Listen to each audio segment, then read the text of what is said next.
Hi, Treasurer. Why can't the government put restrictions on the age for the social media participation and make parents and schools watch for the inappropriate behavior online and get younger people corrected early in their life? Sure. I just want to find out why you're so passionate about this. You've got your own experiences with this, don't you? What happened? Yeah, because my daughter was in school a few years ago when she was being followed by somebody, unknown people on, her Facebook and things. Then I told her to shut down her book, account temporarily. And when she became a little bit older, I told her you can have it now. So, there are a lot of things like black web, dark web, or other people trying to lure youngsters and doing things, and which becomes a very big problem for everybody to manage their kids, to upbring them in the current area. Yeah. So we have restriction for voting, we have restriction for liquor, we should have something for this to happen so that the society is better. Well, sure. It's funny you say that because some premiers are talking about that today. Chris Minns, I know that Peter Malinauskas in South Australia. Thank you for your question. Is that something you think is worth doing? Yeah, I think it's a great question, and it reflects, I think, the anxiety that a lot of parents have, but I think the broader Australian community has as well. And who really knows if we're getting it right? You talk about the decisions that you made in relation to your daughter.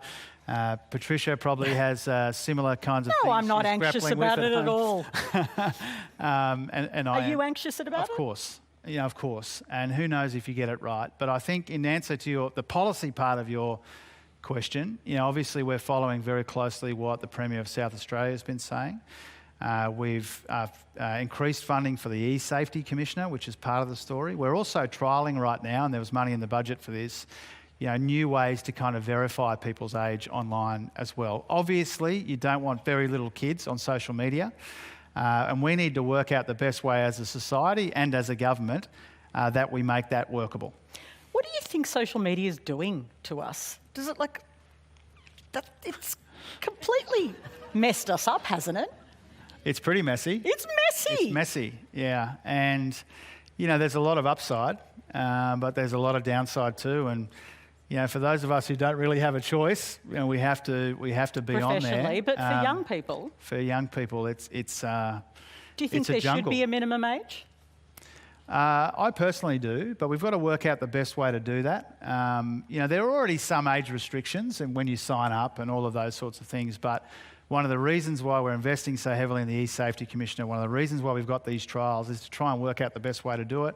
I think as governments, as leaders, as parents, as people in the broader community, we're all grappling with this because we want to get the upside of social media without the really quite terrifying downside. Can I just say, Logan Entertainment Centre, you have some great questions so far. Incredible night.